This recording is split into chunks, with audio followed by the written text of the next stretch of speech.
بھی ہے۔ پوچھا جو ایک شخص نے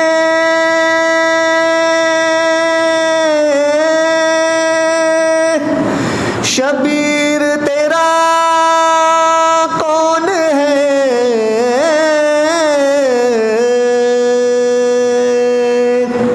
رو کے فرمانے لگے بابا بھی ہے سردار بھی ہے، رو کے فرمانے لگے بابا بھی ہے سردار بھی ہے۔ پہنچی نزدیک جو لاشیں کے سکینہ نے کہا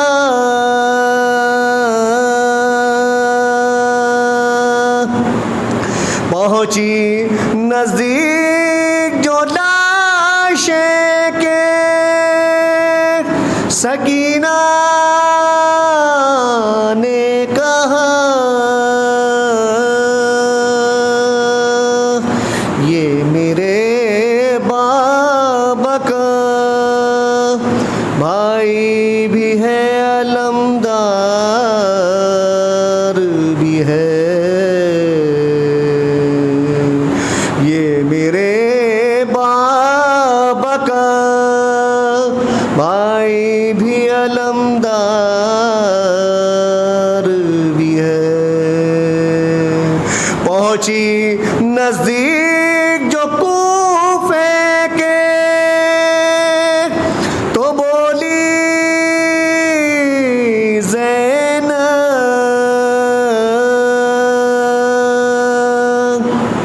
پہنچی نزدیک جو کوفے کے تو بولی زینب، سر اوریا ہے بلوا بھی بازار بھی ہے، سر اوریا ہے بلوا بھی بازار بھی ہے، پاؤں میں آبلوں میں خار بھی ہے، سلام اس پہ جو قیدی بھی ہے، بیمار بھی ہے۔ نعرہ صلوات۔ ہم نے ادب و احترام سے گزارش کروں گی جناب فیض صاحب سے یہ آواز سے بولیں نعرہ صلوات۔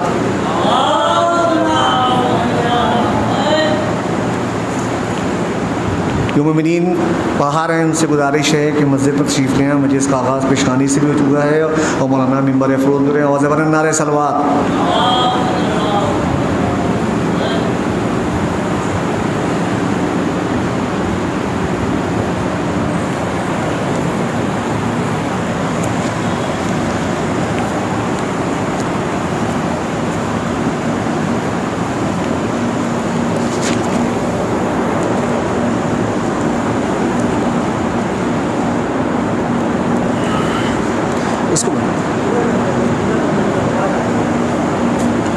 رحم اللہ من قرأ الفاتحہ۔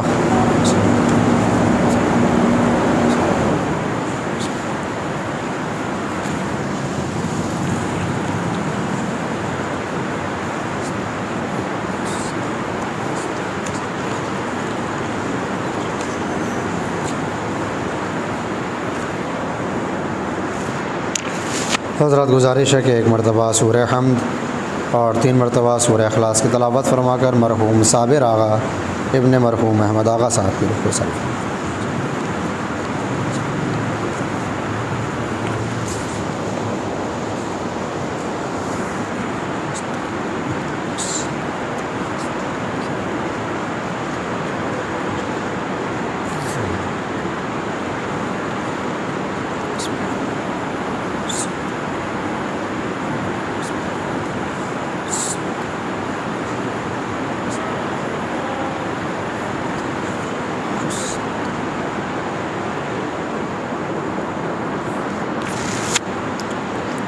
لا حول ولا قوة إلا بالله العلي العظيم.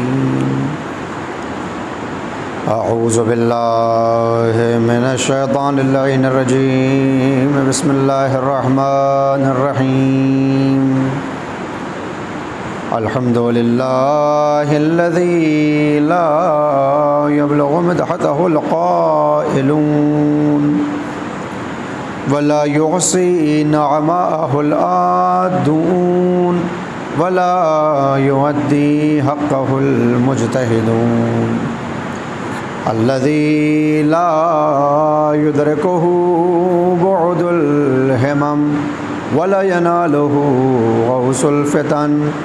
الذي ليس لصفته حد محدود ولا نعت موجود ولا وقت معدود ولا أجل ممدود. فطر الخلائق بقدرته ونشر الرياح برحمته ووطد بالصخور ميدان أرضه. ثم الصلاة والسلام على النبي المكي المدني الأمي القرشي الهاشمي الأبتهي التهامي.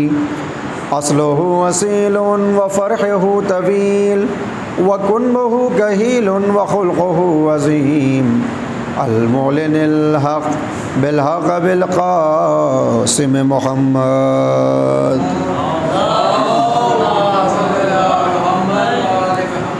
وعلى أهل بيته الطيبين الطاهرين المعصومين المظلومين المنتجبين المنتخبين الذين أذهب الله عنهم الرجس وطهرهم تطهيرا.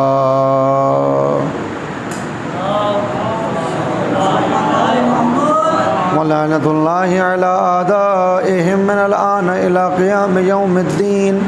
أما بعد فقد قال الله سبحانه تبارك وتعالى في محكم كتابه الحكيم وهو أصدق الصادقين وقوله الحق.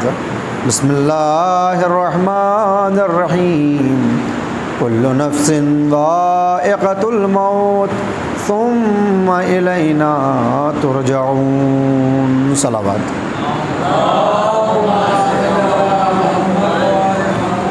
حاضرین گرامی قدر معزز سامعین کرام اور عزاداران مظلوم کربلا، ایصال ثواب کی غرض سے منعقد یہ مجلس چہلم جس کو خطاب کرنے کا شرف حاصل کر رہا ہوں، قرآن کریم کی بہت ہی مشہور و معروف آیت کہ جو عام طور پر ایصال ثواب کی مجلس میں آپ حضرات سنتے رہتے ہیں کہ ذاکر اور واعظ اور خطیب جب ممبر پہ آتا ہے تو اس آیت کی تلاوت کرتا ہے، لہذا ترجمہ آپ کے ذہن میں محفوظ ہے، صرف رسماً اور رواجاً ترجمہ کروں۔ اس سے پہلے دعا گو ہوں خداوند عالم سے کہ معبود تجھے تیری رحمتوں کا واسطہ، تیری برکتوں کا واسطہ، تیرے وعدے اور تیرے وعید کا واسطہ کہ مرحوم کے درجات بلند ہیں ان کو بلندتر فرما۔ معبود اس مجلس سے سرکار سید الشہداء، اس میں استعمال ہونے والی آیات قرآنی، انبیاء الہی کے کلام، ائمہ معصومین کی نصیحتیں اور ذکر مصائب شہداء کربلا کے واسطے مرحوم کے گناہان کبیرہ اور صغیرہ سے درگزر کرتے ہوئے جوار رحمت اور جوار معصوم عنایت فرما۔ ثانیاً میں اپنی طرف سے اور آپ تمام حاضرین اور ناظرین کی طرف سے مرحوم کے ورثہ بالخصوص ان کے اعزاء اور اقارب، ان کے گھر والوں کی خدمت میں اس موقع ارتحال کے اوپر تسلیت اور پرسا پیش کرتا ہوں۔ خداوند عالم نے قرآن کریم میں 3 مرتبہ ایک جملے کی تکرار کی ہے اور اس آیت کو 3 مرتبہ اتارا ہے، الگ الگ انداز کے ساتھ۔ بعض آیتوں میں کچھ جز پہلے استعمال ہوئے اور پھر یہ فقرہ ہے، اور بعض آیتوں میں یہ پہلے یہ فقرہ ہے اور پھر ایک جز ہے۔ 3 مرتبہ اللہ کہتا ہے کل نفس ذائقۃ الموت، ہر نفس کو موت کا ذائقہ چکھنا ہے، یعنی جو بھی ذی نفس ہے وہ ایک دن موت سے ملاقات کرے گا۔ ثم الینا ترجعون، پھر تم ہماری طرف پلٹا کے لائے جاؤ گے۔ یہ آیت ہمیں یاد دلاتی ہے کہ اس دنیا کے اندر ہم جتنی بھی زندگی جی لیں، 60 برس، 80 برس، 100 برس، 120 برس، ایک موقع ایسا آئے گا کہ ملک الموت ہماری بالین پہ ہوں گے اور ہمیں اس دنیا کو خیر بات کہہ کے قبر کی طرف اپنے قدم کو بڑھا دینا ہوگا، چونکہ ہم ذی نفس ہیں۔ جو بھی صاحب نفس ہوگا اس کو موت کا مزہ چکھنا ہوگا۔ قرآن کریم نے 3 مرتبہ یہ آیت تاکید کے ساتھ اتاری ہے کہ کوئی فراموش نہ کرے، کوئی بھول نہ جائے، کوئی بے خیال نہ ہو جائے کہ یہ زندگی ختم ہونے والی ہے، یہ حیات تمام ہونے والی ہے، اور ایک دن موت کی منزلوں سے دوچار ہو جانا ہے۔ اور یہ وہ موت ہے کہ جس سے فرار بھی ممکن نہیں ہے۔ ہم کرتے ہیں فرار، وجاءت سکرۃ الموت بالحق ذالک ما کنت منہ تحید، کہ یہ وہی موت کی غنودگی ہے جو حق و حقیقت کے ساتھ آ جاتی ہے، اور یہ وہ ہے جس سے تم زندگی بھر فرار کیا کرتے تھے۔ بس ہم فرار کر سکتے ہیں لیکن اس کو اپنے آپ سے دفع نہیں کر سکتے۔ ایک نہ ایک دن یہ آ کے رہے گی، کہیں بھی جا کے چھپ کے بیٹھ جائیں، اینما تکونوا یدرککم الموت ولو کنتم فی بروج مشیدہ، اگر اپنے آپ کو بڑے بڑے مضبوط قلعوں میں بھی چھپا لیں تو موت سے ایک دن ملاقات کرنی ہے۔ کیوں بنائی ہے اللہ نے موت؟ کیوں ذائقہ موت کو چکھنا ہے؟ اس کا ذائقہ کیسا ہے؟ آیا یہ شیرین ہے؟ آیا یہ تلخ ہے؟ آیا اس کا ذائقہ ایسا ہے کہ جس کو بیان کیا جا سکتا ہے؟ یا اس ذائقے کی ہم کوئی ترسیم نہیں کر سکتے، اس کو بیان نہیں کر سکتے؟ قرآن نے اور قرآن سے پہلے والی کتابوں نے، چاہے وہ توریت ہو، چاہے وہ زبور ہو، چاہے وہ انجیل ہو، کوئی بھی نبی رہا ہو، اس نے اپنی امت کو یہ تو بتایا ہے کہ موت کا مزہ تمہیں چکھنا ہے، مگر یہ کوئی نہیں بتاتا ہے کہ اس کا مزہ ہے کیسا۔ عزیزوں، میرے بھائیوں، میرے دوستوں، اگر آپ معلوم کرنا چاہیں کہ یہ موت کا مزہ کیسا ہے تو اس کے مزے کے لیے بس یہی کہا جا سکتا ہے کہ موت ٹیسٹ لیس ہے، یعنی اس کا اپنا کوئی مزہ نہیں ہوتا۔ اچھا، جب مزہ ہوتا نہیں ہے تو پھر یہ اللہ کیوں کہہ رہا ہے کہ مزہ چکھنا ہے؟ اگر مزہ ہے تو اس میں تلخی پائی جاتی ہوگی، اس میں شیرینی پائی جاتی ہوگی، اس میں نمک پایا جاتا ہوگا، کوئی نہ کوئی تو مزہ ہوگا نا، کہ جب اللہ تاکید سے کہہ رہا ہے کہ تمہیں موت کا مزہ چکھنا ہے۔ عزیزوں، میرے بھائیوں، میرے دوستوں، معاملہ یہ ہے کہ موت کا مزہ پانی کی مانند ہے۔ جس طرح سے پانی نہ میٹھا ہوتا ہے، نہ کڑوا ہوتا ہے، نہ نمکین ہوتا ہے، بلکہ پانی اگر پیور ہو تو اس کا اپنا کوئی مزہ نہیں ہوتا۔ یہ اور بات ہے کہ وہ کھارا ہوگا تو آپ کہیں صاحب نمکین ہو گیا، اور اگر اس میں جو ہے وہ شکر ملا دی جائے تو میٹھا ہو گیا۔ نہیں، میں پیور پانی کی بات کر رہا ہوں، اس کا اپنا کوئی ذائقہ نہیں ہے بظاہر، لیکن یہی وہ پانی ہے کہ اگر آپ کسی نیمونیا کے مریض کے پاس لے جائیں اور وہ یہ کہے کہ صاحب مجھے پیاس لگی ہے، اور آپ وہی لیوان آپ پانی کا گلاس اس کے حوالے کریں، وہ مزمزہ کرے گا، ایک مشکل سے گھونٹ اپنے گلے کے نیچے اتارے گا اور پلٹا کے یہ کہے گا کہ یہ کیا زہر لا کے تم نے دے دیا، اتنا کڑوا پانی لا دیا۔ تو آپ کیا کہیں گے کہ صاحب ہم نے اس میں الگ سے کچھ ملایا نہیں ہے، یہ کڑوا نہیں ہے، یہ تلخ نہیں ہے، میں پیور پانی لے کے آیا ہوں فلٹر سے آپ کے لیے۔ وہ کہے گا نہیں، کیسی باتیں کر رہے ہو، یہ کڑوا ہے۔ عزیزان گرامی، یہ اس کو کیوں کڑوا لگ رہا ہے؟ پانی کڑوا نہیں ہے، پانی تلخ نہیں ہے، بلکہ اس کے جسم کا فساد ہے، اس کے جسم کی برائی ہے، اس کے جسم کی بیماری ہے کہ جس کی وجہ سے یہ ٹیسٹ لیس پانی اس کو کڑوا نظر آ رہا ہے۔ اور یہی فرد بیمارستان سے اٹھنے کے بعد، ہاسپٹل سے صحیح ہونے کے بعد گھر آ جائے اور اب پھر یہ اپنے بچے سے کہے کہ مجھے پانی لا دو، اور اسی فلٹر کا پانی چونکہ اب صحیح ہو کر یہ گھر آ چکا ہے، وہی پانی آپ اس کو پلائیں تو اب اس سے پوچھا جائے کہ بتاؤ پانی کا ذائقہ کیسا ہے، تو کہے گا بڑا میٹھا معلوم ہو رہا ہے، 10 دن تک ہاسپٹل میں تھا، صرف کڑوا پانی آ رہا تھا، آج گھر میں پلٹ کے آیا ہوں تو پانی میٹھا ہے۔ عزیزان گرامی، مجھے ایمانداری سے بتائیے، کیا ہاسپٹل میں اس کے پانی میں کوئی کڑوی چیز ملائی گئی ہے؟ کیا گھر آنے کے بعد اس پانی کے اندر کوئی شکر ملائی گئی ہے؟ وہی پانی ہے جو فلٹر کا پہلے دیا جا رہا تھا، وہی آج پیش کیا جا رہا ہے، مگر کل اسے کڑوا معلوم ہو رہا تھا، آج میٹھا معلوم ہو رہا ہے۔ کیوں؟ اس لیے کہ جسم کے اندر ایک فساد برپا ہو گیا تھا، جسم کے اندر ایک بیماری ہو گئی تھی، جسم کے اندر ایک خرابی ہو گئی تھی، کیونکہ جسم نے اپنی صحت و سلامتی کو چھوڑ دیا تھا، لہذا پانی کڑوا لگنے لگا۔ مگر جب جسم صحیح و سالم ہو گیا تو پانی میٹھا نظر آنے لگا۔ بس موت کا بھی معاملہ یہی ہے۔ اللہ نے 3 مرتبہ کہا ہے کل نفس ذائقۃ الموت، کل نفس ذائقۃ الموت، کل نفس ذائقۃ الموت ثم الینا ترجعون، ہر نفس کو موت کا ذائقہ چکھنا ہے۔ اے میرے اللہ، یہ مزہ کیسا ہے؟ کہا اگر روح صحیح و سالم ہوگی، روح کے اندر بیماریاں نہ ہوں، روح کے اندر خرابیاں نہ ہوں، روح کا اگر علاج کرتے چلے گئے اور روح صحت مند ہوئی تو یہ موت تمہیں شہد سے زیادہ شیریں نظر آئے گی۔ لیکن اگر یہی روح تمہاری بیمار ہو جائے، یہ مریض ہو جائے، اس کے اوپر مرض عارض ہو جائیں، اس کی صحت و سلامتی اس سے چھین لی جائے، تو یہی وہ موت ہوتی ہے جو زہر حلال سے زیادہ تلخ معلوم ہوتی ہے۔ اور دونوں مثالیں ہمارے سامنے ہیں کہ جب موت صحیح ارواح کو چکھائی جاتی ہے، تو امتحاناً ان سے پوچھا جاتا ہے کہ یہ تو بتاؤ کہ موت تمہارے نزدیک کیسی ہے؟ تو 13 برس کا سن ہوتا ہے حسن کے یتیم کا، اور وہ کیا کہتا ہے کہ موت مجھے شہد سے زیادہ احلا من الاصل، مجھے شہد سے زیادہ یہ موت شیریں دکھائی دیتی ہے۔ اور کافر سے پوچھا جائے، منافق سے پوچھا جائے کہ موت کیسی ہے، تو وہ کہتا ہے صاحب زہر حلاحل معلوم ہوتی ہے۔ یہ قرآن کریم کہتا ہے کہ جب تمہاری روح کو نکالا جاتا ہے، تمہارے بدن سے دور کیا جاتا ہے، تو یہ جو ملائکہ آتے ہیں، اللہ اکبر، یہ جو ملائکہ آتے ہیں، عزیزوں میرے بھائیوں میرے دوستوں، معاملہ یہ ہے کہ ہم نے ممبر کو ذائقے کا مقام بنا دیا ہے۔ ہم ممبر سے وہ سننا چاہتے ہیں جو ہمارے کانوں کو اچھا لگے، ہم ممبر سے وہ سننا چاہتے ہیں کہ جو ہمیں آدھے گھنٹے کی مجلس میں جنت میں بٹھا کے چلا جائے۔ ہم ان چیزوں کی طرف توجہ نہیں کرتے، جبکہ قرآن کریم جس کے اندر 6500 سے زیادہ آیتیں ہیں، ان قرآن کریم کی آیتوں کو اگر آپ کھنگالنا شروع کریں گے، 1000 آیتیں ایسی ہیں جن کا تعلق یا موت سے ہے، یا قبر سے ہے، یا محشر سے ہے، یا میزان سے ہے۔ یعنی معلوم یہ ہوا کہ قرآن کریم کا 1/6 حصہ یعنی 1/6 آیات مبنی ہے کس بات کے اوپر؟ موت کے اوپر، موت کے بعد قبر کے حالات کے اوپر، قبر کے بعد محشر کے حالات کے اوپر۔ مگر ہم قرآن کریم سے موت کے تذکرے کو نہ سننا چاہتے ہیں، نہ سننا پسند کرتے ہیں، بلکہ موت سے اتنا زیادہ متنفر ہو جاتے ہیں کہ اگر خوشی کے مقام کے اوپر کوئی موت کا تذکرہ کر دے، اور موت کا تذکرہ تو چھوڑیے، خدا کا شکر ہے کہ وہ زمانہ چلا گیا کہ جب ہم بہت زیادہ توہم کا شکار تھے، آج علم آ گیا، ہمارے بچے تعلیم حاصل کرنے لگے تو بہت سی توہم پرستی سے ہم دور ہو گئے۔ وگرنہ ہم نے دیکھا ہے کہ اسی ہندوستان کے اندر خوشی کے مواقع کے اوپر بیواؤں کو ہٹا دیا جاتا تھا کہ ان کا چہرہ نہ دیکھ لیں۔ جس وقت جو ہے وہ صحرا باندھا جاتا ہے، تو آج بھی یہ بعض جگہ یہ رسم جاری ہے، اور دیہاتوں میں آپ جا کے دیکھیں تو صاحب وہ صحرا کن کے ماتھے سے چھلایا جائے گا؟ کہ جن کی اپنی زوجہ زندہ ہو۔ صاحب کیوں کہا؟ اس لیے کہ ان کے اگر ماتھے سے چھو گیا، ان کے پیشانی سے اگر مس ہو گیا تو دولہا میاں کی عمر بڑھ جائے گی۔ اللہ اکبر، کیا توہم پرستی ہے! معلوم یہ ہوتا ہے کہ اللہ نے دولہا میاں کی عمر صحرے کی لڑیوں میں بکھرا کے رکھی ہیں کہ جتنے زیادہ ماتھے چھو لیں گے اور جتنی پیشانیاں مس ہو جائیں گی اتنی عمر بڑھ جائے گی۔ بہرحال ایک توہم تھا کہ ہم موت سے ڈرا کرتے تھے، لیکن خدا کا شکر ہے اس لکھنؤ نے ایک نیا آغاز کیا، لوگوں کے سننے کے طریقے کو بدلا، اور اب ایسی چیزوں کو آپ سنتے ہیں۔ اور عزیزوں آپ کو سننا چاہیے، اور یوں بھی قرآن کریم میں بار بار کہہ رہا ہوں کہ 1/6 حصہ آپ کو آپ کی قبر کی طرف بلاتا ہے۔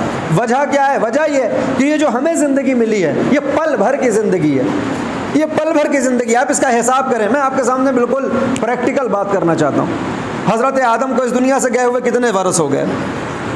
تقریباً 7500 برس پہلے حضرت آدم اس دنیا میں آئے تھے، اور بعض مورخین کہتے ہیں کہ نہیں 10,000 برس سے یہ ہیومن سویلائزیشن ہے، لہذا 10,000 برس پہلے ہی حضرت آدم آئے تھے۔ اچھا، اس کا مطلب یہ بھی نہیں ہے کہ یہ کائنات 10,000 برس پہلے بنی ہے، نہیں، اس سے پہلے دوسرے آدم تھے، آیا ہے آنے والا صادق آل محمد امام جعفر صادق علیہ الصلوۃ والسلام کے پاس۔ آگے کہتا ہے کہ مولا بتائیے کہ آدم سے پہلے کیا تھا، آدم سے پہلے کون تھا؟ امام نے فرمایا آدم۔ کہا نہیں وہ تو معلوم ہے، آدم سے پہلے کون تھا؟ کہا آدم۔ کہا آدم سے پہلے کون تھا؟ میں یہ سوال کر رہا ہوں۔ کہا آدم۔ 7 مرتبہ سوال کیا، آدم سے پہلے کون تھا؟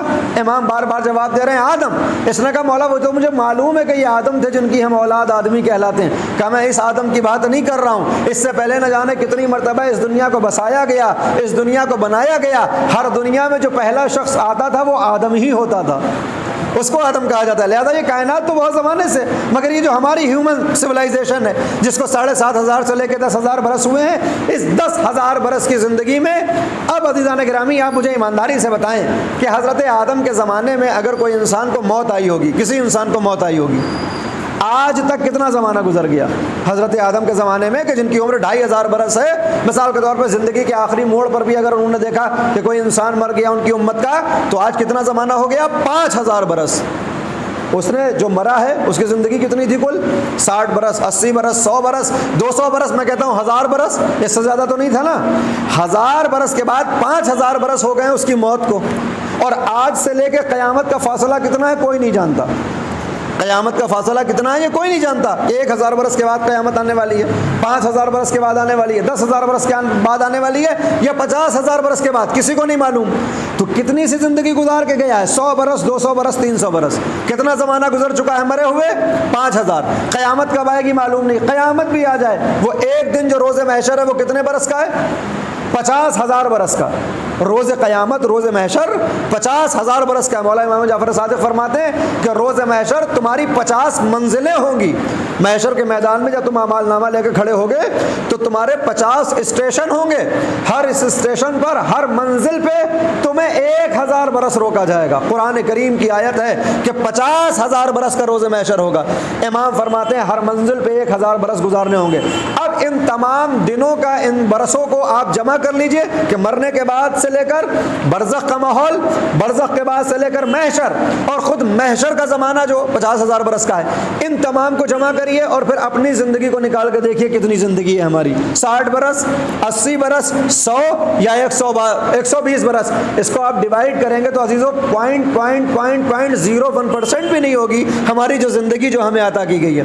لہذا اللہ نے بھی یہ جو ہمیں زندگی دی تھی، کہا تھا یہ تو تمہیں ہم نے صرف اسلحے کے طور پہ دی ہے، یہ تو ہم نے تمہیں ابزار دیا ہے، یہ تو ہم نے تمہیں موقع دیا ہے کہ تم اپنی بعد والی زندگی کو بہتر بنا لو۔ یہ قید خانہ ہے، یہ مسافر خانہ ہے۔ آپ سنتے رہتے ہیں کہ یہ دنیا مسافر خانہ ہے، اور مومن کے لیے قید خانہ، مسلمان کے لیے مسافر خانہ، لیکن مومن کے لیے قید خانہ ہے۔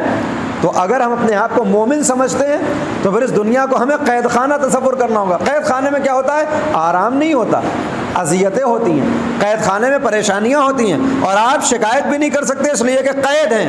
اللہ بھی یہی کہہ رہا ہے کہ مومن کے لیے یہ دنیا قید خانہ ہے، بس وہ دعا کرتا ہے کہ میرے اللہ، جیسے ایک قیدی قید خانے سے آزاد ہونے کی دعا کرتا ہے، مومن ہونے کی دلیل یہ ہوتی ہے کہ وہ بھی یہی چاہتا ہے کہ میرے اللہ بس میری زندگی کا سفر تمام ہو جائے ویسے جیسے تو چاہتا ہے، تاکہ ملاقات ہو جائے اس سے جو موت کے وقت علی کی صورت میں آتا ہے، ملاقات ہو جائے اس سے جو مرتے وقت معصومین کی صورت میں آ جاتے ہیں۔ لہذا مومن کے لیے یہ قید خانہ ہے۔ عزیزان گرامی، امام نے فرمایا کہ یہ مومن کے لیے قید خانہ اور کافر کے لیے یہ بہشت ہے۔ یہ دنیا مومن کے لیے قید خانہ، کافر کے لیے بہشت۔ امام موسیٰ کاظم علیہ السلام بہترین لباس پہنے ہوئے بازار سے گزر رہے ہیں، ایک کافر پاس سے گزرا۔ دیکھیے کافر کا مطلب یہ نہیں ہوتا ہے کہ جو آپ کے دین کو نہ مانے، نہیں، وہ کافر نہیں، وہ منکر ہے آپ کے دین کا۔ کافر اس کو کہتے ہیں جو حق کا انکار کر دے، جو حق کا انکار کر دے، یعنی اللہ اگر حق ہے کوئی حق کا انکار کرے یہ کافر ہے۔ کفرہ کہتے ہیں چھپانے کو، یہ تو عام ہو گیا کہ صاحب کافر گالی ہے اور غیر مسلمان کو آپ کافر کہتے ہیں اور گالی دیتے ہیں، نہیں، کافر گالی نہیں ہے، کافر عربی کا ایک لفظ ہے۔ کفرہ کہتے ہیں کسی چیز کو چھپانے کو۔ کسان کو عربی لغت میں کافر کہا جاتا ہے، کیوں؟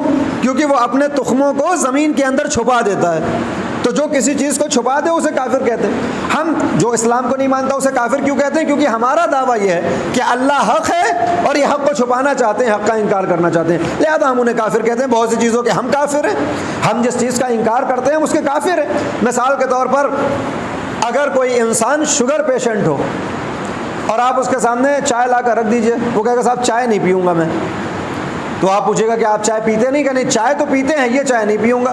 کیوں نہیں پئیں گے آپ چائے؟ کیونکہ آپ نے اس میں شکر ڈال دی ہے۔ اس چائے کو جو واپس کیا جا رہا ہے، رد کیا جا رہا ہے، انکار کیا جا رہا ہے، اس کو کہتے ہیں کافر ہونا۔ یہ شکر کا کافر ہے، اس لیے کہ اگر اس نے شکر کو کھا لیا تو اس کے لیے یہ مضر ثابت ہوگا۔ یہ جو انکار کر رہا ہے گویا عربی لغت کے اعتبار سے یہ کفر کر رہا ہے، انکار کر رہا ہے، اس کو ہٹانے کی بات کر رہا ہے کہ جس کی اپنی ایک حقیقت ہے کہ وہ شیرین ہے۔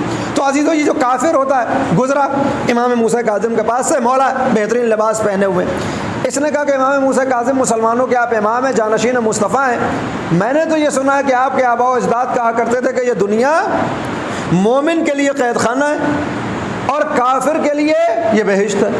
امام نے فرمایا یقیناً میرے آباء و اجداد بھی یہی کہتے تھے، میں بھی یہی کہتا ہوں کہ یہ دنیا مومن کے لیے قید خانہ ہے اور کافر کے لیے بہشت ہے۔ اس نے کہا مگر مولا یہ بتائیے کہ اگر یہ کافر کے لیے بہشت ہے اور مومن کے لیے قید خانہ ہے تو یہاں تو میں برعکس دیکھ رہا ہوں۔ کہا کیا دیکھ رہا؟ کہا آپ بہترین لباس پہنے ہوئے ہیں اور میرے جسم کے اوپر پھٹے کپڑے پڑے ہوئے ہیں۔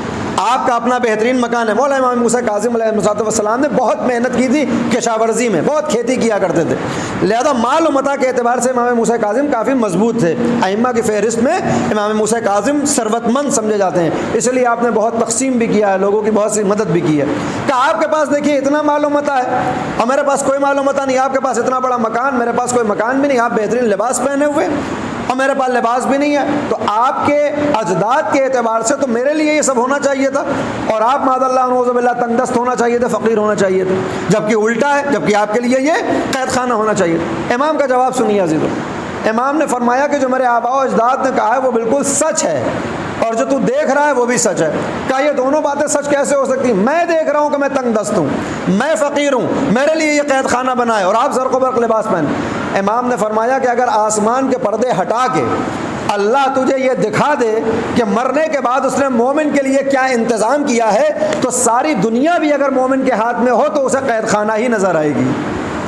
اور اگر یہ آسمان کا شامیانہ ہٹا کے تجھے دکھا دیا جائے کہ کافر کے لیے کون سا عذاب اللہ نے مخصوص کیا ہے، تو اس دنیا کے اندر پھٹے حال ہی صحیح وہ یہ سمجھے گا کہ یہ بہشت ہے، میں مرنے ہی نہ پاؤں کہ اس عذاب کا مزہ چکھوں۔ لہذا اس دنیا کو جو قید خانہ کہا گیا ہے، اس کا مطلب یہ ہے کہ انسان، اس کا مطلب یہ ہرگز نہیں ہے کہ اب یہاں جینا چھوڑ دے، اب یہاں کمانا چھوڑ دے، اب یہاں خواہشات کو انجام دینا نہیں، یہ ساری چیزیں ہوں، مگر یہ یاد رہے کہ یہ جتنے بھی وسائل ہیں یہ سب وسائل ہیں، یہ ہم استعمال کریں، ایسا معاملہ ہو کہ ان وسائل کو ہم استعمال کرتے رہیں، یہ وسائل ہمیں نہ استعمال کرنے لگے۔ زہد اسی کا نام ہے، زہدان، زاہدان کیا ہے کہ آپ کو چیز سے گریز کرنا ہے۔ اس گریز کا مطلب یہ نہیں ہے کہ آپ استعمال نہ کریں، یہ جو کہا جاتا ہے کہ صاحب مومن بن جائیے، مومن کے بعد آپ متقی بن جائیے، متقی کے بعد آپ زاہد بن جائیے، اس زاہد کا مطلب یہ نہیں ہوتا ہے کہ آپ کھانا کھانا چھوڑ دیں، آپ پانی۔ آیت اللہ قراتی مفسر قرآن، بہت بڑے خطیب ہیں ایران میں، خدا ان کی عمر کو دراز کرے، بہترین مفسر قرآن، اور ایسے بے باک کہ کوئی سوال کیا جائے قرآنی جواب دیتے ہیں۔ آیت اللہ قراتی فرماتے ہیں کہ انقلاب کے بعد، انقلاب ایران کے بعد کسی نے ان کی دعوت کی، اور دعوت پہ جب وہ گئے تو دیکھا کہ دسترخوان کے اوپر پانی رکھا ہوا ہے، اور سوکھی روٹی کے ٹکڑے رکھے ہوئے ہیں، اور پودینے کے کچھ پتیاں ہیں، اور تھوڑا سا شاید کوئی تل یا کھجور رکھی ہوئی ہے۔ آیت اللہ قراتی کہتے ہیں کہ میں بیٹھا ہوا تھا دسترخوان پہ، میں سمجھا کہ کھانے سے پہلے جو ناشتہ آتا ہے یہ وہ ہے، عام طور پہ ہوتا ہے نا، مہمان جب جاتا ہے تو پہلے ناشتہ آتا ہے، اس کے بعد کھانا ہوتا ہے۔ تو کہتے ہیں کہ میں ناشتہ سمجھ کے بس میں نے تھوڑی سی روٹی توڑی اور کھا لی، اور پانی پیا اور کھجور کھا لی۔ کافی وقت گزر گیا تو میں نے کہا کہ کھانے پہ تم نے بلایا تھا، کھانا کہاں ہے؟ تو وہ کہتا ہے کہ مولانا کیسی باتیں کرتے ہیں، ممبر پہ آپ جا کے خود کہتے ہیں کہ زہد اختیار کرنا چاہیے، زہد اختیار کرنا چاہیے، دنیا سے دور رہنا چاہیے، یہ کھانا ہی تھا تو جو آپ کو دیا، اللہ اکبر، یہ کھانا ہی تو تھا۔ امام نے کہا تو نے، آیت اللہ قراتی کہتے ہیں تو نے اصل میں سمجھا ہی نہیں کہ زہد کسے کہتے ہیں۔ زہد کا مطلب یہ نہیں ہے کہ خود بھوکا رہ جائے، زہد کا مطلب یہ ہے کہ دنیا کو استعمال کیا جائے زندگی کے لیے، دنیا کو دنیا کے لیے استعمال نہ کیا جائے۔ مولا کائنات نے خود بھوکا رہنا گوارا کیا ہے، دسترخوان پہ ان کے کون سی کمی تھی؟ اگر تجھے زہد کرنا ہے تو تو خود سوکھی روٹی کھاتا ہے تو بہتر، تو صرف پانی پیتا ہے تو بھی بہتر، تو کھجور کھاتا ہے یا تل کھاتا ہے مجھے اس سے کوئی مطلب نہیں۔ لیکن جب مہمان کو بلا رہا ہے تو قرآن کریم بھی یہ کہتا ہے، اور پیغمبر کی تعلیم یہ ہے کہ مہمان کی ضیافت کی جائے، اس کے اعتبار سے نہیں، اپنے اعتبار سے آپ جتنا کر سکتے ہیں اتنا کریں۔ لہذا جب آپ کسی کو بلا رہے ہیں تو آپ کو اس کا پورا خیال کرنا ہے۔ زہد کا مطلب یہ ہرگز نہیں ہے کہ بچوں کی تربیت اور تعلیم اور ان کی غذا کو کم کر دیا جائے کہ صاحب ہم دنیا سے بیزار ہیں۔ آپ دنیا سے بیزار رہیے، بچوں کے یہاں کمی کیوں کر رہے ہیں؟ آپ دنیا سے بیزار رہیے، جو آپ کے اعزا و اقربا ہیں، جو آپ کے احباب ہیں، جو آپ کے گھر والے ہیں، آپ ان کی دنیا کو کیوں کم کر رہے ہیں؟ لہذا زہد اختیار کرنے کا مطلب یہ ہے دنیا کو ہم استعمال کریں۔ آیت اللہ دولابی کہتے ہیں کہ ہم دنیا کے سامان خریدنے جاتے ہیں، ہم سامان خریدنے جاتے ہیں، فریج لینے گئے، ٹی وی لینے گئے، ہوتا یہ ہے کہ ہم خریدنے جاتے ہیں وسائل کو، مگر وسائل ہمیں خرید لیتے ہیں۔ ہم وسائل کو خریدنے جاتے ہیں اور وسائل ہمیں خرید لیتے ہیں۔ لے کر آئے فریج تاکہ جو ہے وہ گرمی میں ہم پانی پی لیں اور ٹھنڈک محسوس کریں، لیکن اگر ذرا سا ایک اسپاٹ آ گیا اور ایک ذرا سا کوئی کسی نے کچھ کر دیا اور ذرا سا کوئی رنگ اڑ گیا تو اب پورے دن ٹینشن ہو جاتا ہے کہ صاحب نیا فریج لائے تھے اور وہ خراب کر دیا بچے نے، نئی چیز لے کر آئے تھے اس نے توڑ دی۔ یہ جو افسوس ہو رہا ہے دنیا کے ضائع ہونے کا، اس کا مطلب یہ ہے کہ یہ راغب دنیا ہے، یہ دنیا کی طرف رغبت کر رہا ہے۔ دنیا کو استعمال کریں، دنیا ہمیں استعمال نہ کرنے پائے۔ لہذا اللہ نے کہا یہ دنیا تمہیں صرف ہم نے وسیلے کے لیے دی ہے، اس کو استعمال کرو تاکہ مرنے کے بعد والی تم اپنی زندگی بہتر بناؤ۔ اس دنیا میں تمہیں 50 برس 60 برس یا 100 برس کی زندگی دی ہے، اس کو ویسے گزارو جیسے ہم چاہتے ہیں، بدلے میں مرنے کے بعد والی زندگی ہم تمہیں ویسی دیں گے جیسی تم چاہتے ہو۔ لیکن اگر اس دنیا میں تم نے ویسا زندگی گزاری جیسے تم چاہتے ہو اور ہم نہیں چاہتے, تو مرنے کے بعد والی زندگی ویسی ہوگی جیسی ہم چاہتے ہیں تم نہیں چاہتے. لہذا اس دنیا کے اندر جو تمہیں حیات دی گئی ہے, جو رگ حیات میں جان باقی ہے, جو موقع ہے, اس کو استعمال کریں تاکہ اپنے مرنے کے بعد والی زندگی کو بہتر. اس دنیا کو عزیزو جتنا بھی حاصل کر لیجیے گا آپ, جتنا بھی حاصل کر لیجیے, اگر کوئی انسان زہد نہ رکھتا ہو, اس کے اندر رغبت پائی جاتی ہو, وہ کبھی خوش نہیں رہ سکتا. مثال کے طور پر اس کی 1 لاکھ سیلری ہے تو وہ اپنے سے اوپر والے کو دیکھے گا, صاحب اس کو دیکھیے 2.5 لاکھ مل رہا ہے, آپ کو 2.5 لاکھ ملنے لگے گا تو آپ 3.5 کے دنبال میں چلے جائیں گے. اس لیے کہ الہاکم التکاثر, یہ انسان کی فطرت ہے کہ وہ تکاثر کرنا چاہتا ہے, اضافے پہ اضافہ. اور سورہ حدید کے اندر اللہ نے جب دنیاوی زندگی کو ترسیم کیا ہے, غالباً میں نے کبھی بیان کیا ہو کہ اعلموا انما الحیات الدنیا لعب و لہو و زینۃ و تفاخر بینکم و تکاثر فی الاموال والاولاد. یہ جو تمہاری دنیاوی زندگی ہوتی ہے نا, اگر اس میں اللہ نہ پایا جائے تو یہ 5 حصوں میں تقسیم ہوتی. یہ جو ہماری زندگی ہے, اگر اس میں اللہ نہ پایا جائے, اگر اس میں خدا نہ ہو, اگر اس میں عاقبت نہ ہو, اگر اس میں قبر کے معاملات نہ ہو, اگر قرآنی تعلیم نہ ہو, تو ہماری پوری زندگی 5 حصوں پہ مشتمل ہوتی ہے. انما الحیات الدنیا لعب و لہو. اور یہ ہر جو منزل ہوتی ہے یہ 8 برس کی ہوتی ہے. پہلی منزل 8 برس کی ہے, دوسری منزل 8 برس کی ہے, تیسری 8 کی, چوتھی 8 کی اور 5ویں 8 کی. اسی لیے مفسرین کہتے ہیں کہ نگاہ قدرت میں انسان کو بس 40 ہی برس دیے گئے تھے اس دنیا میں, کہ تمہیں 40 برس دنیا میں زندگی گزارنی ہے. یہ جو اضافہ ہو جاتے ہیں 40 سے, یہ اللہ کی طرف سے رحم ہوتا ہے کہ تمہیں اضافے کی صورت میں دے دیا, وگرنہ اللہ کی نگاہ میں پوری زندگی کا لب و لباب 40 ہی برس میں ہوتا ہے. یہ کون سی زندگی ہے؟ اعلموا حیات الدنیا لعب و لہو کا. یہ 8 برس وہ ہوتے ہیں جو بچپن کے ہوتے ہیں, کہ جس میں بچہ کھیل اور کود میں اپنے 8 برس تمام کر دیتا ہے, صرف کھیل رہا ہے. اور جب اس کی زندگی 9 برس سے لے کر 16 برس تک آتی ہے تو یہ جو 8 برس ہوتے ہیں یہ لہو کے ہوتے ہیں, کہ اس کے اندر اب کیا ہوتا ہے کہ صاحب کھیل کود تو ہوتا ہے مگر اب غرائز شامل ہو چکے ہیں, اب شہوات شامل ہو چکی ہیں, اب خواہشیں شامل ہو چکی ہیں. کس طرح سے 16 برس گزر جاتے ہیں محسوس بھی نہیں ہوتا. 17واں برس شروع ہوتا ہے, 17 سے لے کر 24 تک کی جو زندگی ہوتی ہے, اگر اس میں اللہ نہ ہو تو قرآن کریم سورہ حدید آیت نمبر 20 کہتی ہے زینتن, کہ اب 8 برس انسان زینت میں گزارتا ہے کہ کس طرح اپنے آپ کو مزین کر لے. میں اکثر کہتا رہتا ہوں کہ واش بیسن کے اوپر جا کے کھڑے ہوئے تو 15 منٹ تک صرف صابن لگا رہے ہیں, کیوں؟ تاکہ مزین ہو جائیں.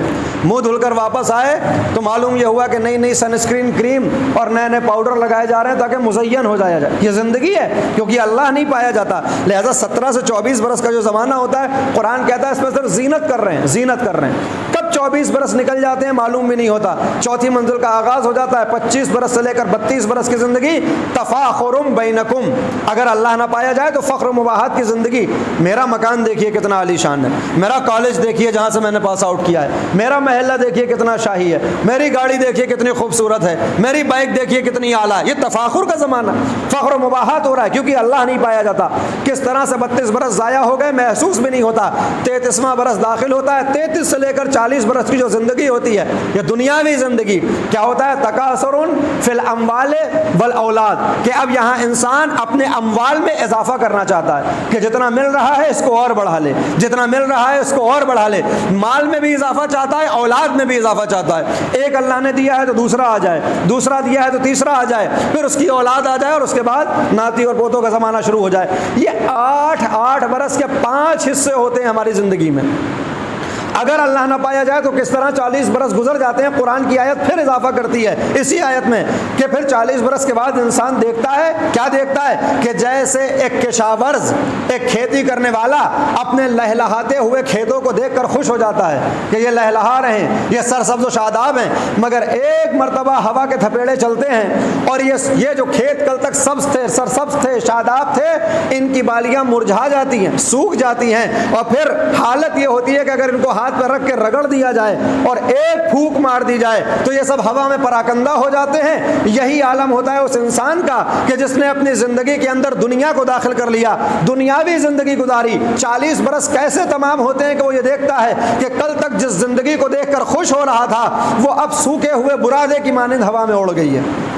یہ اگر دنیاوی زندگی ہو. لیکن اگر اسی دنیا کے اندر ہم اس حیات دنیا کو حیات آخرت سے بدل دیں کہ اللہ کہتا ہے کہ یہ دنیا والی زندگی تو تمام ہو جائے گی مگر اسی زندگی میں تم نے 8 برس جو بچپن کے تھے اس کا کوئی حساب ہی نہیں کرتا. اللہ کہتا بچپن ہے گزار دو, اس کے بعد کے جو 8 برس ہیں اللہ اس کا بھی حساب نہیں کرتا. تکلیف عائد ہوتی ہے 15ویں برس پہ. کہا لیکن اس کے بعد جو زینت کا زمانہ ہے تو اب زینت کرتے وقت یہ دیکھو کہ اللہ کے لیے زینت کی جا رہی ہے یا بندگان خدا کے لیے. اگر اللہ کے لیے زینت کرو گے تو پھر تمہیں مہنگے مہنگے فیس واش اور نئی نئی کریموں کی ضرورت نہیں پڑے گی, بلکہ پھر زینت کے لیے رات کی تاریکی میں مصلی بچھا کر نماز شب کا اہتمام کرو گے, زینت اللہ کی طرف سے آتی رہے گی.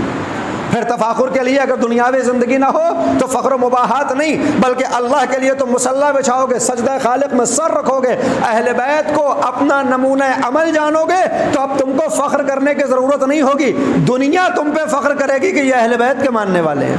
اور پھر تکاثر فی الاموال والاولاد, اگر دنیاوی زندگی نہ ہوگی تو یہ جو آخری زمانہ ہوگا کہ جس میں عام انسان مال کو اضافہ کرنا چاہتا ہے, اولاد میں اضافہ چاہتا ہے, یہاں تمہاری تمنا بدل جائے گی. مال ہوگا مگر اب مال میں اضافہ یہ سوچ کے ہوگا کہ میرے اللہ مجھے دولت ملے تاکہ اپنے اعز و اقارب کے حقوق ادا کیے جائیں. لہذا آنے والا آیا امام جعفر صادق علیہ السلام کے پاس اور آگے کہتا ہے کہ مولا میں ایک دعا کرتا ہوں اور میں ڈرتا ہوں کہ کہیں یہ دعا میری غلط نہ ہو. امام نے کہا تو کیا دعا کرتا ہے؟ کہ میں ڈرتا ہوں کہ شاید میری دعا جو ہے وہ غلط ہے. امام نے کہا دعا بتا. کہتا میں دعا کرتا ہوں میرے مالک مجھے بہت مال مل جائے, میرے پاس دولت بہت آ جائے, میرے پاس مال و متاع بہت ہو جائے. امام نے کہا اچھا کس لیے؟ کہا میں یہ چاہتا ہوں کہ میرے پاس مال و متاع ہو تاکہ اولاد کی بہترین تربیت کر سکوں, اپنے بھائی اور اپنے بہنوں کے حقوق ادا کر سکوں, پڑوسی کا جو حق میری گردن پہ ہے اس کو ادا کر دوں, اعز و اقارب کے ساتھ صلہ رحمی انجام دوں, اس لیے چاہتا ہوں مجھے مال و دولت مل جائے. امام نے کہا کہ یہ تیری دعا نہیں ہے بلکہ یہ عبادت ہے.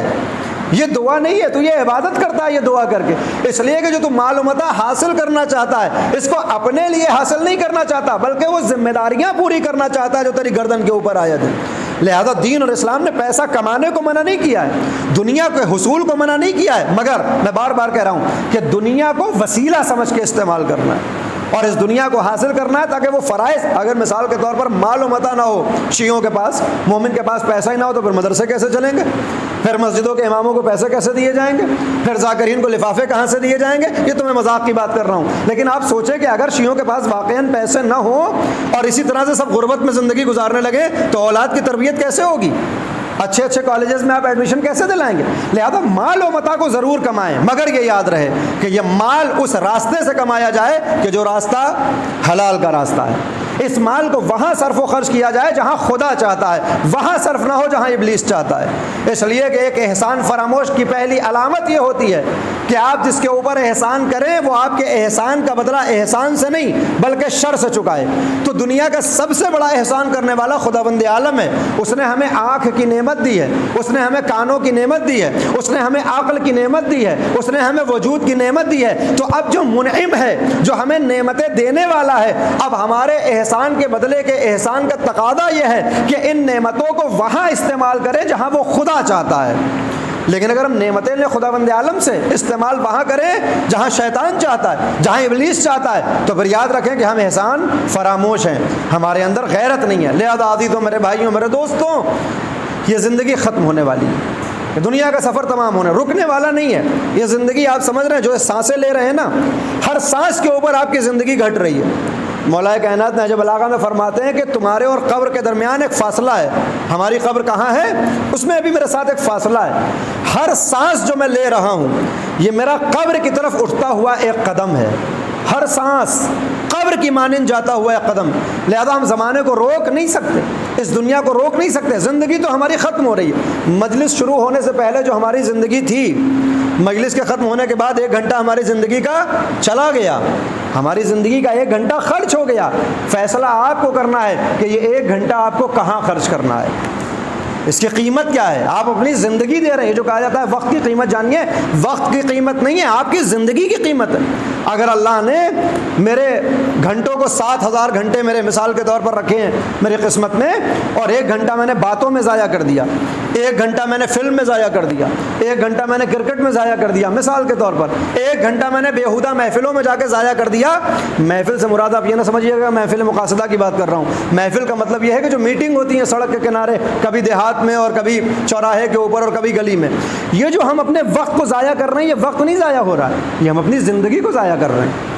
جو وقت چلا جائے گا وہ واپس آنے والا نہیں ہے, حساب ہوگا. یہ رقیب و عتید جو بیٹھے ہوئے ہیں, یہ 2 فرشتے اللہ نے بٹھائے ہیں نا, کرام الکاتبین, یہ رقیب و عتید ہیں.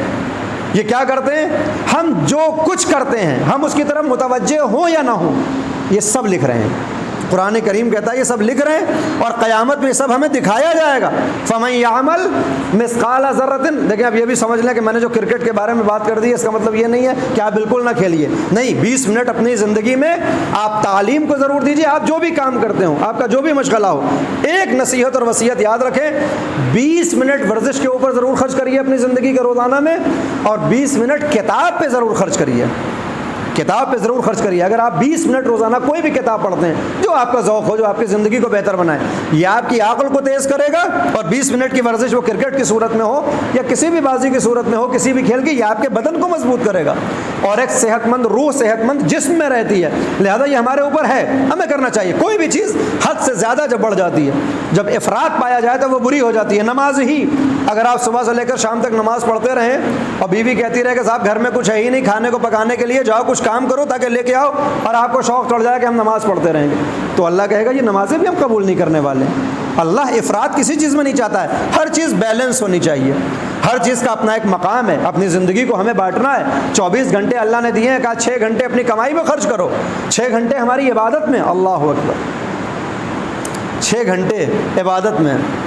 60 منٹ بھی تو عبادت میں خرچ نہیں ہوتے, لیکن اللہ نے جو چاہا تھا وہ کیا, 6 گھنٹے ہم اپنے معاش میں خرچ کریں, 6 گھنٹے عبادت خدا میں, 6 گھنٹے خرچ کریں اپنے اعزاء و اقارب, اپنی اولاد کے لیے, اور 6 گھنٹے اپنے آرام کے لیے ہوں.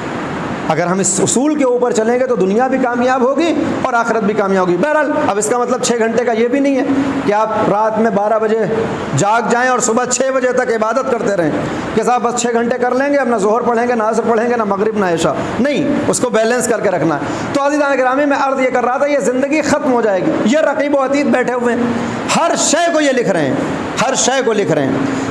فَمَن يَعْمَلْ مِثْقَالَ ذَرَّةٍ خَيْرًا يَرَى. آپ پڑھتے رہتے ہیں, وَمَن يَعْمَلْ مِثْقَالَ ذَرَّةٍ شَرًّا يَرَى. روز محشر اس دنیا کے اندر ذرہ برابر نیکی اگر ہم نے کی ہے, اللہ اکبر, خدا کا شکر ہے کہ آپ اس مقبرے میں رہتے ہیں, بہت نیکیاں یہاں سے جاری ہوتی ہیں. اور ماشاءاللہ آج کل جو یہ ٹیم امداد ایک نیا کام کر رہی ہے, خدا اس کو قبول کرے. آپ حضرات ان کی تشویق کریں, کبھی دعا کے ذریعے, کبھی مال کے ذریعے, کبھی دام کے ذریعے, ان ساری چیزوں کے ذریعے, تاکہ یہ نیک اعمال اور نیک افعال کا سلسلہ جاری رہے. عزیزوں, میرے بھائیوں, میرے دوستوں, یہ رقیب و عتید میں بار بار لفظ دہرا رہا ہوں کہ آپ کو نام یاد ہو جائیں فرشتوں کے, کرام الکاتبین.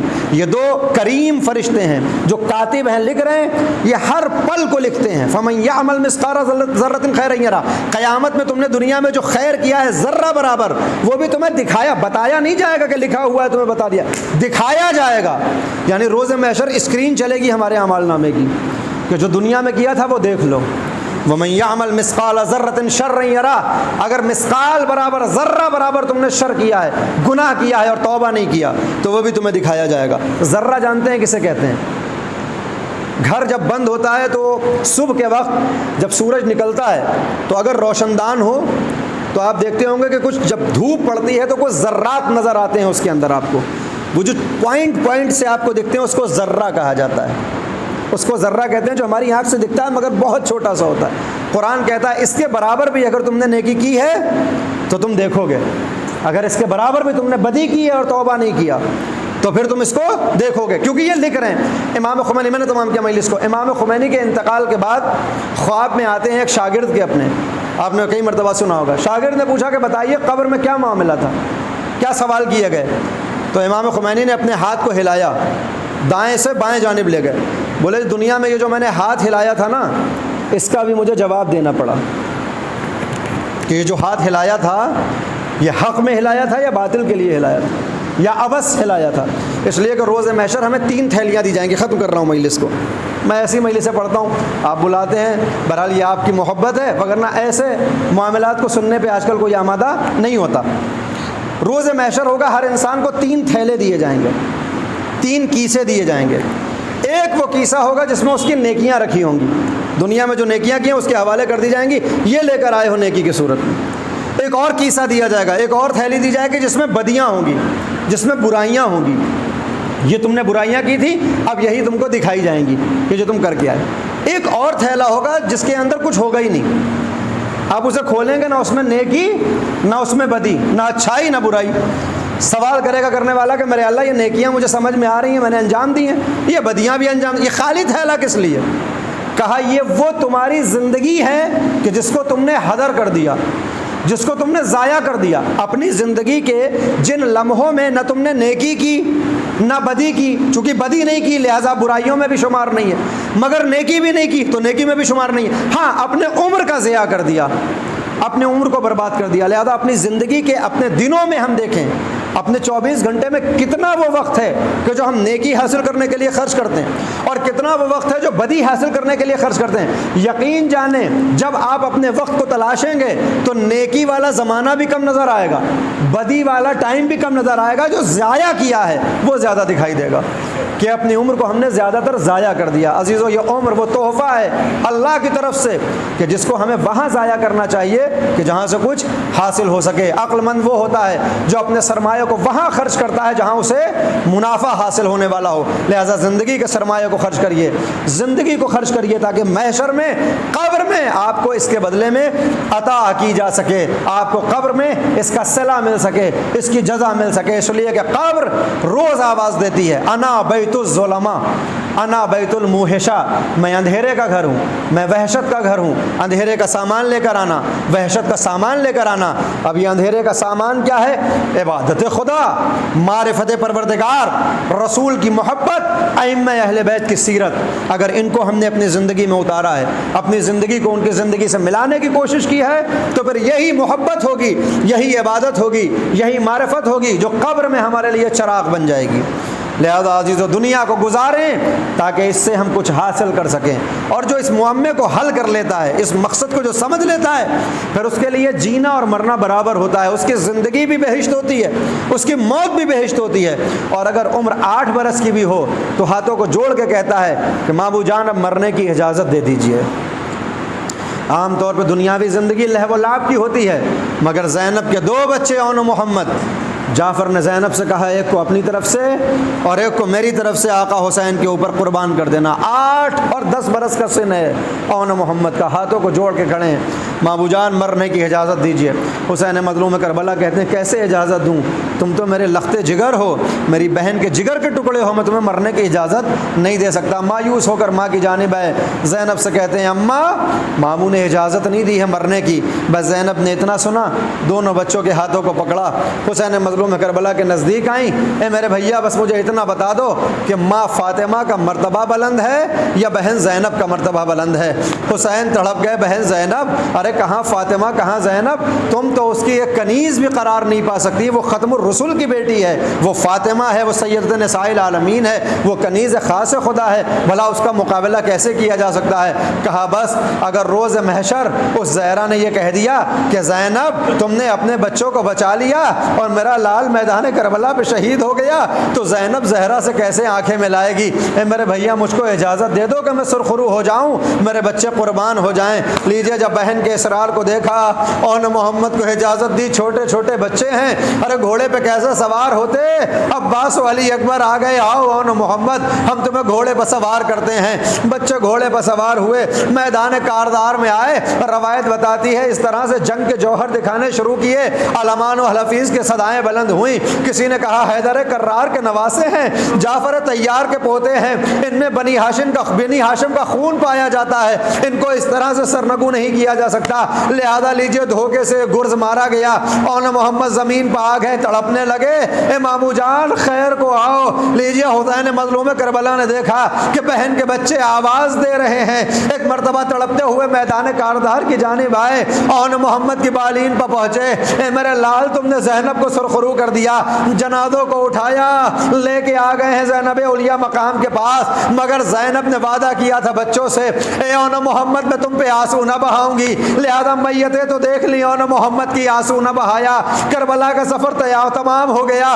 کربلا سے کوفہ، کوفہ سے شام کا سفر ہے. زینب کبھی عباس کا ماتم کر رہی ہے، کبھی اکبر پہ آنسو بہا رہی ہے، کبھی با حسینہ کی صدائیں بلند کر رہی ہے اور نہ محمد پہ گریہ نہیں کرتی. ایک برس گزر گیا قید خانے میں، آزاد ہو گئے اہل حرام، تبرکات آنے لگے. اصغر کا سر آیا، ام رباب نے بڑھ کے آگے لیا. قاسم کا سر آیا، فروا نے بڑھ کے آگے لے لیا. ارے غازی عباس کا جو سر آیا، ام کلثوم نے باہیں پھیلا دی. ایک ایک شہید کا کٹا ہوا سر آ رہا ہے. بیویاں استقبال کو کھڑی ہو رہی ہیں. ایک مرتبہ سرکار سید الشہداء کا سر وارد ہوا، تمام بیویاں اپنی مقام پر بلند ہو گئیں. واہ حسینہ واہ مظلومہ کی صدائیں تھیں. ارے ابھی واہ حسینہ کی صدائیں بلند تھیں. اچانک مجلس میں دو چھوٹے چھوٹے سر آئے. کوئی بیوی نہ بڑھی کہ ان سروں کو لیتی. شام کی عورتیں تڑپ گئی مدینے والیوں. ارے کہ ان بچوں کی ماں مر گئی جن کا کوئی وارث نہیں ہے. بس زینب تڑپ گئی. اے شام کی بیوی ایسا نہ کہو، ان بچوں کی ماں زینب میں زندہ ہوں، مگر میں حسین پہ آنسو بہاؤں، عباس پہ گریہ کروں، علی اکبر کا مرثیہ پڑھوں یا اپنے بچوں کو رو لوں، میں اپنے بچوں پہ آنسو نہ بہاؤں گی. زینب کربلا میں نہ روئی، ارے دربار میں نہ آنسو بہائے. آج قید خانے سے آزاد ہونے کے بعد بھی اور محمد کا ماتم نہ کیا. لیجئے کاروان مدینے میں آ گیا. ساری بیویاں اپنے گھروں کی طرف پلٹ گئیں. اب زینب ہے جو اپنے گھر میں جاتی ہیں. ارے گھر میں پہنچی، دو چھوٹے چھوٹے مسلح دیکھے. زینب کا دل بھر گیا. واہ واہ محمد. جعفر تیار گھر میں داخل ہوئے، زینب کو آنسو بہاتے ہوئے دیکھا، تڑپ گئے کہ کوئی شاید سن رسیدہ بی بی ہے جو آنسو بہا رہی ہے. اے بی بی میرے گھر میں گریہ نہ کرو، میرا خانوادہ سفر پہ ہے، خدا خیر کرے. بیت نہ سننا تھا. زینب تڑپ گئی. اے عبداللہ زمانے نے نہ پہچانا، کیا اب تم بھی نہ پہچانو گے؟ میں تمہاری زینب مدینے والی لٹ کے آ گئی. کربلا میں حسین مارا گیا، اون محمد قتل ہوئے. میں نے اون کا ماتم نہ کیا، محمد پہ گریہ نہ کیا. اے عبداللہ مجھے اون کا پرسا دو، میں تمہیں محمد کا پرسا دوں گی. اے ابا فاطمہ تمہارے لال کو روتی رہی، اب اپنے بچوں کا غم کروں گی. انا للہ و انا الیہ راجعون. رضا بقضائہ و تسلیما لامرہ. سیعلم الذین ظلموا ای منقلب ینقلبون. حضرات مزید گزارش ہے کہ ایک مرتبہ سورہ حمد اور 3 مرتبہ سورہ اخلاص کی تلاوت فرما کر مرحوم صابر آغا ابن احمد آغا صاحب کی روح کو حساب فرما.